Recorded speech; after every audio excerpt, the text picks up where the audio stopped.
Hi friends, welcome to வச்சிஸ் kitchen. எல்லோரும் க்ஷேமமாக இருக்கீங்கன்னு நினைக்கிறேன். வாங்க இன்றைக்கி என்ன பண்ணலான்னு பார்க்கலாம்.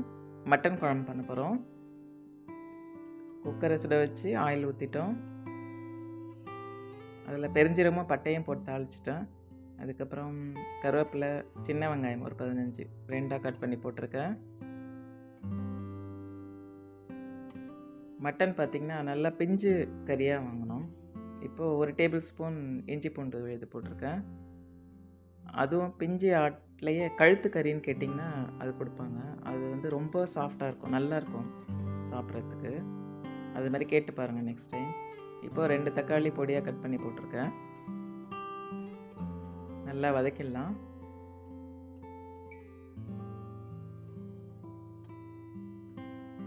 மட்டன்னாவே எல்லாருக்குமே ஒரு அலாதி பிரியம். மட்டன் பிடிக்காதவங்க இருக்க மாட்டாங்க. ஓகே, இப்போ மட்டன் அலசி வச்சுருக்கோம், அதை எடுத்து போட்டுடுறோம். 3/4 கிலோ ஆட்டுக்கறி இது நல்லா கிளறி விடலாம். கிளறி விட்டு மூடி வச்சோம்னா அதுலேருந்து தண்ணி வரும்.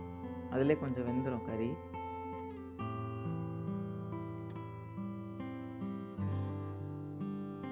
விசில் போடாமல் சும்மா அப்படியே மூடி வைக்கலாம்.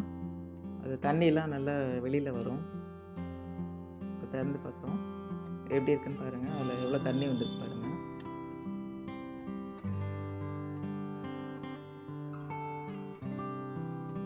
இப்போது மஞ்சள்தூள் போடுறோம். ஒரு 1/2 டீஸ்பூன் மஞ்சள்தூள் போட்டுக்கலாம். அதை நல்லா கிளறி விட்டுக்கலாம்.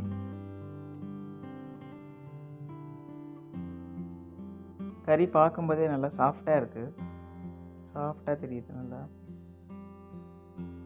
இது சீக்கிரமாக வெந்துடும், நார்மல் கறி மாதிரி இல்லாமல். தேவையான அளவு உப்பு போட்டுக்கிறோம்.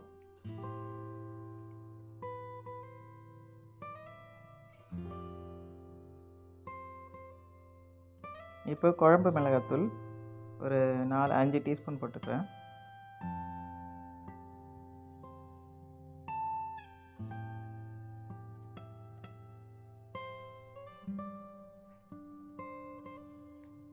உங்களுக்கு காரம் எவ்வளோ வேணுமோ அதுக்கு தகுந்த மாதிரி நீங்களும் போட்டுக்கலாம். சிலர் காரம் நிறையா பிடிக்கும் நான்வெஜ்னா, அதனால் அவங்க இன்னும் கொஞ்சம் கூட போட்டுக்கலாம்.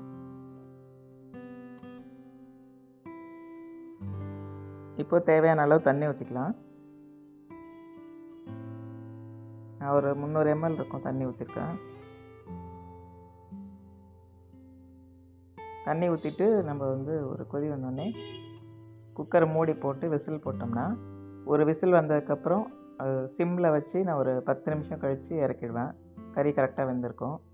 நீங்கள் வந்து அப்படியே விசில் வைக்கிறதுனாலும் அப்படியே விட்டு வச்சுக்கோங்க. அது அவங்கவுங்க எப்படி பழக்கமோ அது மாதிரி செஞ்சுக்கலாம். இப்போ ஒரு தக்காளி எடுத்து அப்படியே பெரிய துண்டாக அப்படியே கட் பண்ணி போட்டுக்கலாம். அது ஒரு தனி டேஸ்ட் கொடுக்கும். போட்டுட்டு ஒரு 1/2 டீஸ்பூன் கரம் மசாலா போட்டுக்கலாம். போட்டுட்டு எல்லாத்தையும் நல்லா கலக்கி விட்டுட்டு குக்கர் விசில் வச்சிடலாம்.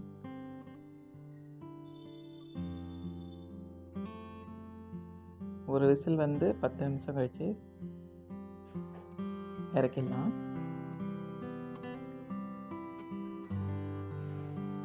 மூடியை திறந்தாச்சு. இப்போ பார்த்திங்கன்னா குழம்பு நல்ல பக்குவமாக இருக்குது. நெக்ஸ்ட் என்ன பண்ணுறோன்னா, தேங்காய், கசகசா, முந்திரி இது 3 நல்லா பேஸ்ட்டாக அரைச்சி ஊற்றிக்கலாம். இது இறக்குற ஸ்டேஜில் தான் ஊற்றணுங்க. இது ஊற்றினோடனே அது ஒரு தனி டேஸ்ட் கிடைக்கும் குழம்பு. தேங்காய் எவ்வளோ போடணுன்னு பார்த்தீங்கன்னா 1/4 மூடிக்கும் கம்மியாகவே போடலாம், ரொம்ப ஜாஸ்தி போட வேணாம். கசகசா 1 டீஸ்பூன், முந்திரி ஒரு 4-5 முந்திரி, அவ்வளோதான். இது 3 நல்லா பேஸ்ட்டாக அரைச்சி ஊற்றிட்டோம். குழம்பு கொதிக்குது. தேங்காய் ஊற்றினதுக்கப்புறம் எப்போயுமே ரொம்ப கொதிக்க விடக்கூடாது. அற்புதமான ஆட்டுக்கறி குழம்பு ரெடி. ஃப்ரெண்ட்ஸ், நீங்களும் அதே மாதிரி குழம்பு ட்ரை பண்ணி பார்த்துட்டு எப்படி வருதுன்னு சொல்லிட்டு எனக்கு கமெண்ட்டில் போடுங்க. நம்ம சேனலுக்கு சப்போர்ட் பண்ணுங்கள்.